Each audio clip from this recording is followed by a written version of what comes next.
వెస్టర్న్‌లో ఉండేటువంటి ఆ క్లబ్ కల్చర్‌ని ఆరాధన పేరుతో దాన్ని పట్టుకొచ్చి తెలుగు రాష్ట్రాల్లో ఇంట్రొడ్యూస్ చేసి సక్సెస్‌ఫుల్ అయిన వ్యక్తి రాజప్రకాష్ పాల్. ఇప్పుడు ఈ వ్యక్తి పాట పాడుతున్నాడు. ఈ వ్యక్తి పాట పాడుతున్నప్పుడు జనాలు ఎలా రెస్పాండ్ అవుతున్నారు అనేది మీరు చూడండి.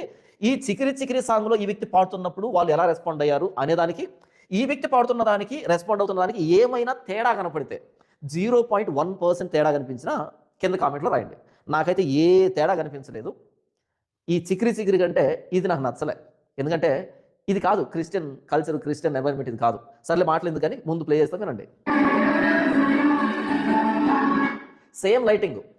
అక్కడ 'చికిరి చికిరిలో' వాళ్ళు లైటింగ్స్ ఎలా పెట్టారో నాకు తెలియకపోతే ఎందుకు ఆ లైటింగ్సు? వేదిక మీద వాక్యం చదవడానికి ఇలా ఫ్లడ్ లైట్స్ ఉంటే ఓకే.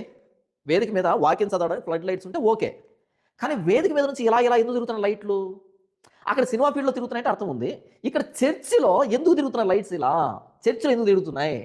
ఏంటి వాటి ఇంపార్టెన్స్ ఏంటి? లైట్ ఇలా కాన్స్టెంట్‌గా ఉంటే చదవడానికి బాగుంటది.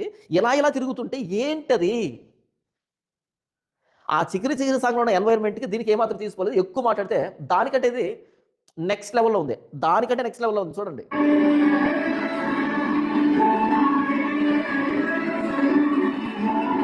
మీరు గమనించారా? 'చికిరి చికిరి' సాంగ్‌లో ఆ వ్యక్తి పాట పాడుతున్నప్పుడు ఒక నలుగురు, ఐదుగురు అమ్మాయిలు డాన్స్ చేస్తున్నారు. అక్కడక్కడ కొంతమంది కాళ్ళు కదుపుతున్నారు అంతే.